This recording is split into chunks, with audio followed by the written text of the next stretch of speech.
Hello students, welcome to BDSK e-learning platform. This is class 12th and we are reading Flamingo, English textbook for class 12th. Now, before we start off, a quick recap about our previous video. पिछले video में हमने देखा था कि कैसे हमारी जो writer है जिसका नाम है अनीस जंग अपने बचपन की एक कहानी बताती हैं जिसमें उनकी मुलाकात एक रैग पिकर मतलब कूड़ा करकट उठाने वाला, इकट्ठा करने वाला, बटोरने वाला। रैग मतलब कचरा, ठीक है, पिकर मतलब उसे उठाने वाला। तो हमने देखा है कि कैसे एक रैग पिकर हमारे लेखिका को मिलता है और उन दोनों के बीच क्या बातचीत होती है उसके बारे में हमने जाना, ठीक है। अब आगे देखते हैं। Why aren't you wearing chappals? अब कुछ महीनों तक उनको लगातार उन बच्चों को देखते हुए उनका एक नंगे पाँव वाला ग्रुप हुआ करता था जहाँ पर वो बिना कुछ पहने, पैर में चप्पल बगैर पहने यहाँ वहाँ भागा करते थे, दौड़ा करते थे। तो उसी दौरान लेखिका सभी को जानने लगी, पहचानने लगी कुछ महीनों के लिए। और तभी एक से उसने पूछा, लेखिका पूछती है, why aren't you wearing any chappals? तुम कोई भी एक भी चप्पल क्यों नहीं पहन रहे हो? आई आस्क वन, मैंने एक से पूछा। My mother did not bring them down from the shelf. वह जवाब देता है कि मेरी माँ ने चप्पल को नीचे नहीं लाया, शेल्फ से उतारा नहीं है। शेल्फ मतलब आलमारी से मेरी चप्पल को मेरी माँ ने नीचे नहीं लाया, इस वजह से मैंने चप्पल नहीं पहनी है। पर आप अपने मन में विचार करना, क्या ये उसका ये कहना सही है या फिर वो सिर्फ बहाना बना रहा है, ठीक है। ही आंसर्स सिंपली, उसने बहुत साधारण तरीके से जवाब दिया। Even if she did he will throw them off. फिर उनके ग्रुप में से एक अलग लड़का रहता है, वो कहता है इवन इफ शी डिड, अगर उसकी माँ ने चप्पल शेल्फ से लाई भी होती, उतारी भी होती, he will throw them off, तो ये क्या करता था, उस चप्पल को फेंक देता था। एड्स अनदर, और ये कौन कहता है?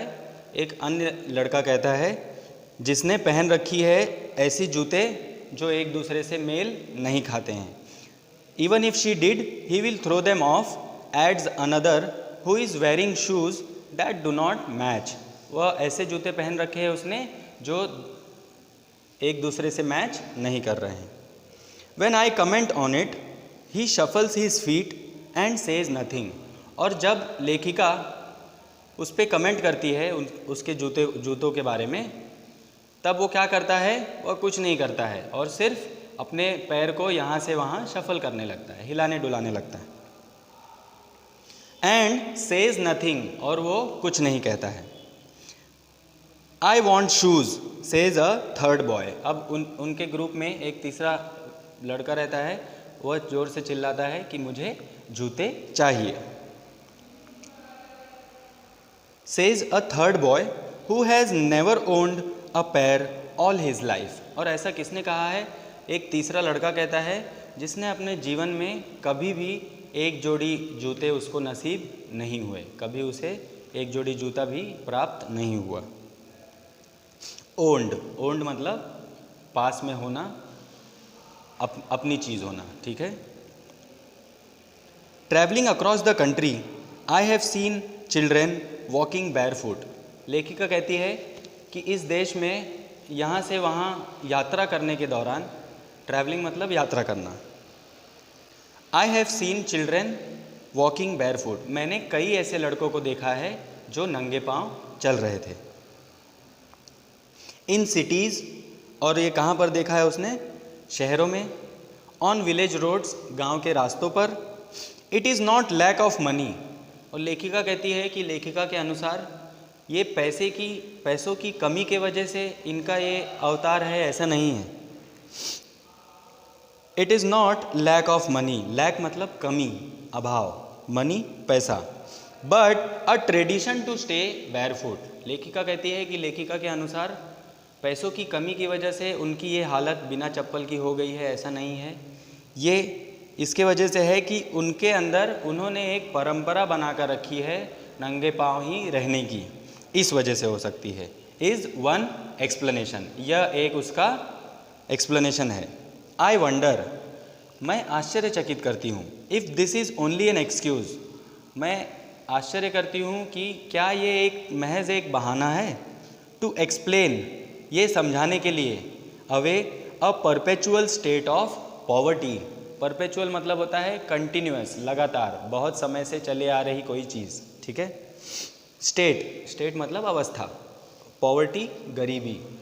तो लेखिका कहती है कि या तो ये उनकी हमेशा से परंपरा बना के रखी है उन्होंने, जिनमें चप्पल नहीं पहना जाता है, और या तो ये सिर्फ एक महज एक बहाना है उनके लगातार दुख भरे, गरीबी से भरा हुआ जीवन की है, ठीक है।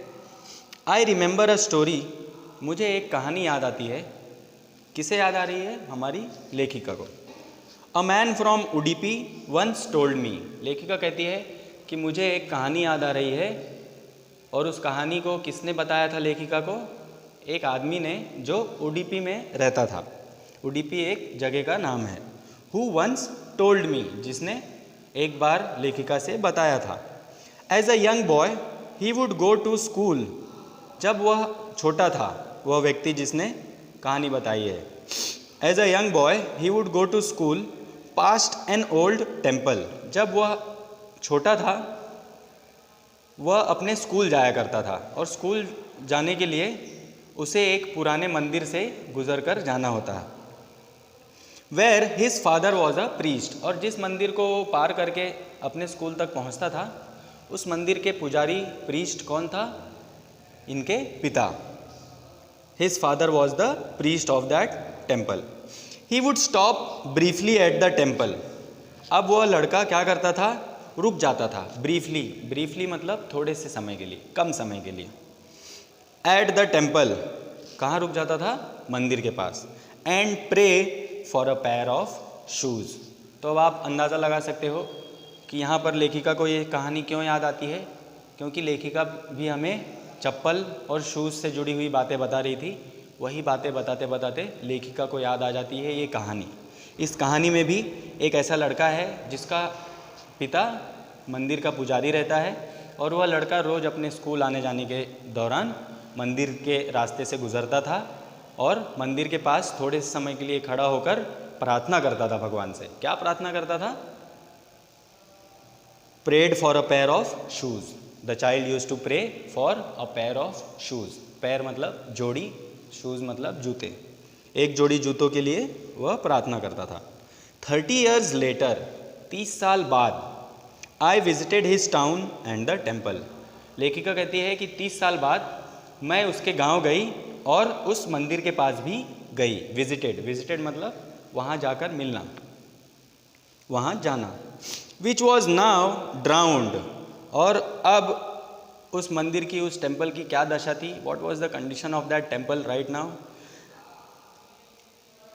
Now the temple was drowned, drowned मतलब DROWNED, ड्राउंड मतलब होता है डूबा हुआ, ठीक है। Which was now drowned in an air of desolation, desolation क्या है? DESOLATION, डिसोलेशन मतलब खालीपन, बंजर, ऐसा स्थान जहाँ पर कोई नहीं है, ठीक है। वहाँ पर वहाँ की चीज़ों का इस्तेमाल करने वाला भी कोई नहीं है, मंदिर में कोई आने जाने वाला भी नहीं है, मतलब वो एक महज एक खंडहर के रूप में बन गया है। Which was now drowned in an air of desolation, तो इन द बैकयार्ड, अब उस मंदिर के पीछे, backyard, where lived the new priest, अब उस मंदिर के पीछे ही नया पुजारी रहा करता था। There were red and white plastic chairs, और क्या था वहाँ पर? लाल और सफ़ेद कलर की प्लास्टिक की कुर्सियाँ थी। अ young boy dressed in a grey uniform, एक नौजवान लड़का, कैसे कपड़े पहना था उसने? ग्रे यूनिफॉर्म, ग्रे कलर की यूनिफॉर्म पहनी थी। वेयरिंग सॉक्स एंड शूज़, और उसने जूते और मोजे भी पहने थे। अराइव्ड पैंटिंग, और वह आता है हाँफते हुए। पैंटिंग मतलब फीलिंग शॉर्ट ऑफ ब्रेथ, सांस लेने में दिक्कत महसूस करना, जल्दी जल्दी सांस लेना। And through his school bag. अब वो हाँफते हुए आता है, दौड़ते हुए आता है और अपने स्कूल का बैग, बस्ता, स्कूल का बैग वह फेंक देता है। कहाँ पर? एक फोल्डिंग बेड पर। फोल्डिंग बेड मतलब ऐसा बेड जिसे फोल्ड किया जा सके काम ना रहने पर। लुकिंग एट द बॉय, उस लड़के को देखते हुए, आई रिमेंबर्ड द प्रेयर। उस लड़के को देखते हुए लेखिका कहती है कि उसे वह प्रार्थना याद आ गई।